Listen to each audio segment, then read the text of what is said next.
Hi friends, welcome to ITI gold technical channel में आपका स्वागत है। Daily current affairs vacancies information ITI से रिलेटेड वीडियो पाने के लिए हमारे चैनल को सब्सक्राइब कीजिए। सब्सक्राइब करने के बाद बेल आइकन को ऑन कीजिए ताकि मैं जो भी नया वीडियो बनाऊं सबसे पहले आपके पास पहुंचे और आप उसे देखिए। यदि आपको सेशन अच्छा लगता है, सेशन से कुछ जानकारी मिलती है तो इसे लाइक कीजिए और दोस्तों में शेयर कीजिए। शेयर जरूर कीजिएगा क्योंकि यह कॉम्पिटिशन की तैयारी करने वाले बच्चों के लिए बहुत ही इंपॉर्टेंट सेशन है। चलिए सेशन की ओर चलते हैं।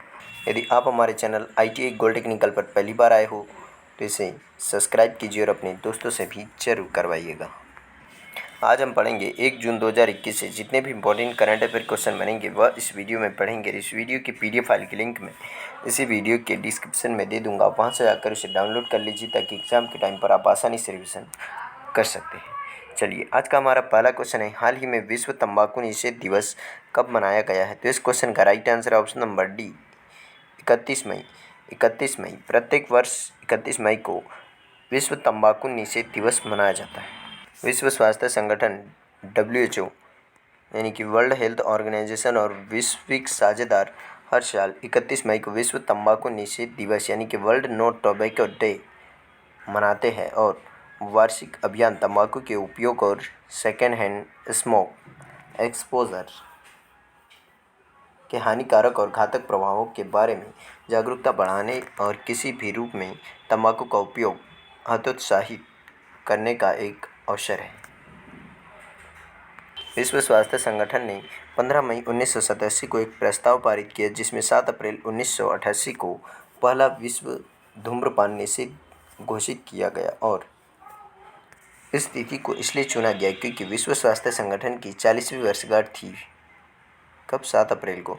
और फिर 17 मई 1989 को विश्व स्वास्थ्य संगठन ने 31 मई को प्रति वर्ष विश्व तंबाकू निषेध दिवस के रूप में मनाने का आह्वान करते हुए यह प्रस्ताव पारित किया और 1989 यानी कि 89 से हर साल 31 मई को विश्व तंबाकू निषेध दिवस मनाया जाता है।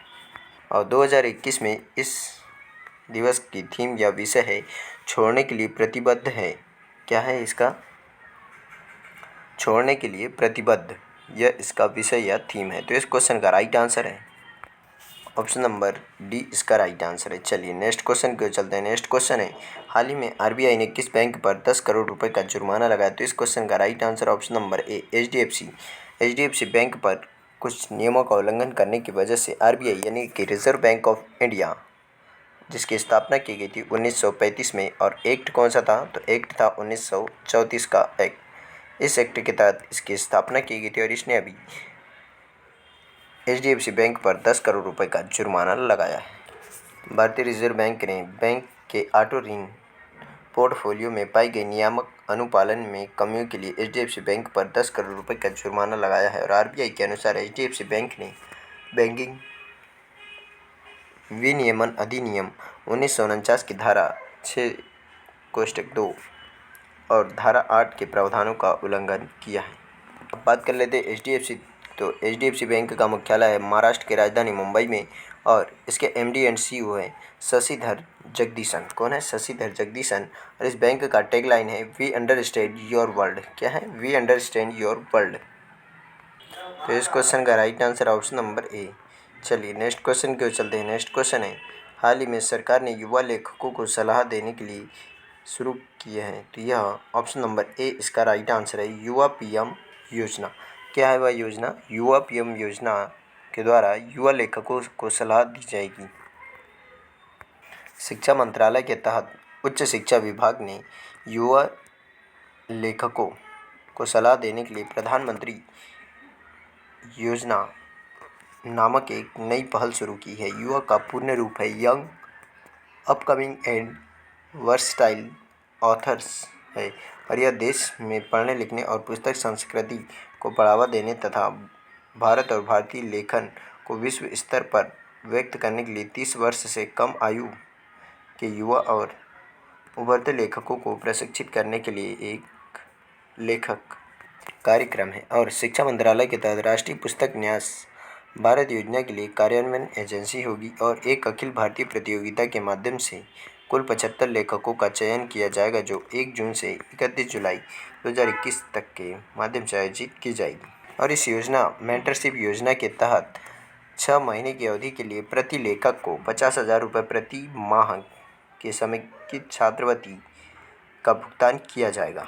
इस क्वेश्चन का right answer option number A. चलिए नेक्स्ट क्वेश्चन की ओर चलते हैं। नेक्स्ट क्वेश्चन है, हाल ही में बेलग्रेड ओपन खिताब 2021 किसने जीता? तो इस क्वेश्चन का राइट आंसर है, सर्बिया के खिलाड़ी नोवाक जोकोविच ने बेलग्रेड ओपन खिताब 2021 जीता है। यही है सर्बिया के फेमस खिलाड़ी नोवाक जोकोविच।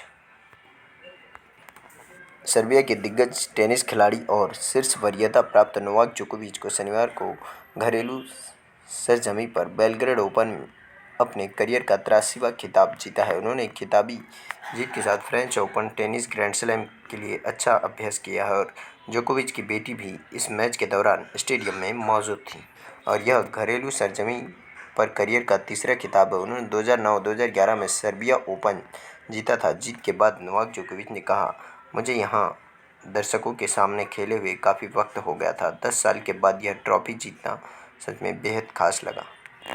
इस क्वेश्चन का right answer option number A. चलिए नेक्स्ट क्वेश्चन की ओर चलते हैं। नेक्स्ट क्वेश्चन है, हाल ही में सामी खेदीरा फुटबॉल से संन्यास लेने की घोषणा की, वह किस देश से के लिए खेलते थे? तो इस क्वेश्चन का राइट आंसर ऑप्शन नंबर ए, जर्मनी। वह जर्मनी के लिए खेला करते थे फुटबॉल, जिन्होंने अभी संन्यास की घोषणा की। यही है सामी खेदीरा, जिन्होंने अभी संन्यास की घोषणा की है और यह जर्मनी के लिए खेलते थे फुटबॉल। इस क्वेश्चन का राइट आंसर है ऑप्शन नंबर ए। चलिए नेक्स्ट क्वेश्चन की ओर चलते हैं। नेक्स्ट क्वेश्चन है, हाल ही में विष्णु कुमार शर्मा को किस देश में भारत का नया राजदूत नियुक्त किया? तो इस क्वेश्चन का right answer option number C, दक्षिणी सूडान। दक्षिणी सूडान में विष्णु कुमार शर्मा जी को भारत का नया राजदूत नियुक्त किया है। एक तो होता है राजदूत और एक होता है उच्चायुक्त। तो राजदूत उस देश में नियुक्त किया जाता है जो कभी भी अंग्रेज़ों का गुलाम ना रहा हो। किसका? अंग्रेज़ों का गुलाम ना रहा हो। और जो देश अंग्रेज़ों का गुलाम रहा हो वहाँ पर उच्चायुक्त नियुक्त किया जाता है। दक्षिणी सूडान की राजधानी है जुबा और यहाँ पर राष्ट्रपति है सल्वा किर मार्यादित और उपराष्ट्रपति है जेम्स वानी इग्गा।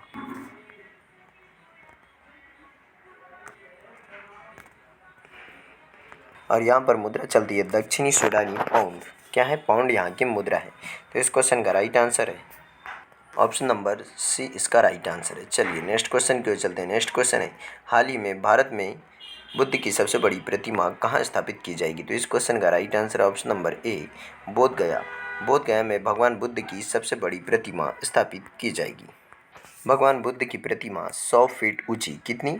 100 फीट ऊंची प्रतिमा स्थापित की जाएगी। कहाँ पर? बोधगया में,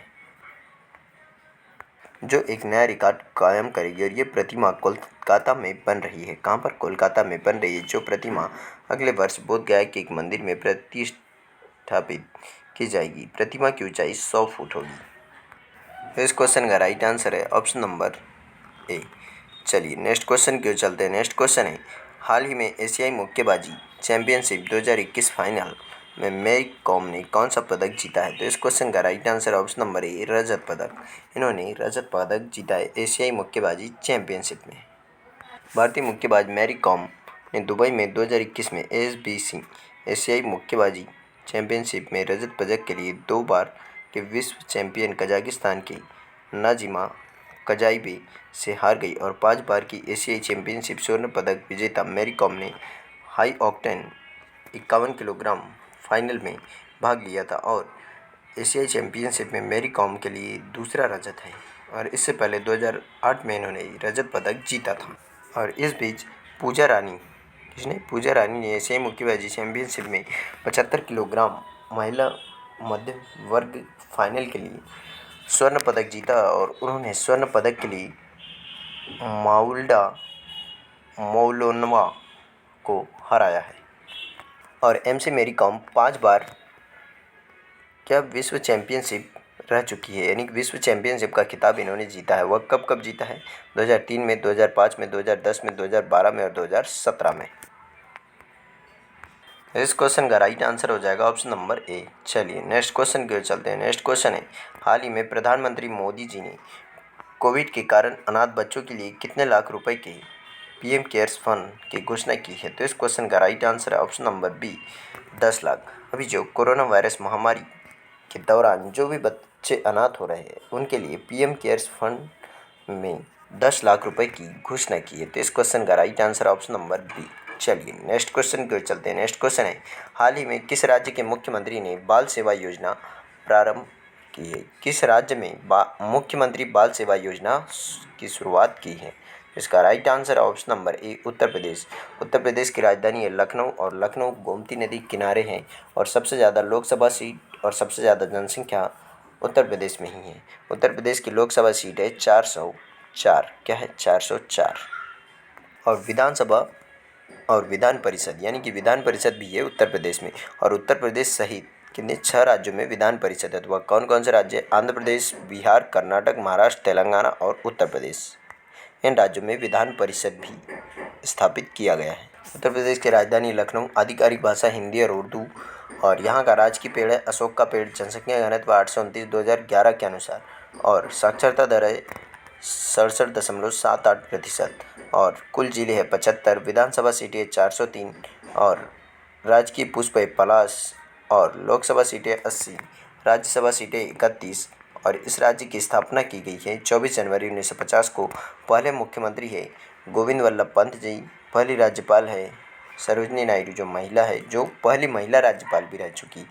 राजकीय पशु है बारहसिंगा, राजकीय पक्षी है सारस। तो इस क्वेश्चन का राइट आंसर है ऑप्शन नंबर ए, इसका राइट आंसर है। चलिए आज का सेशन यही समाप्त होता है।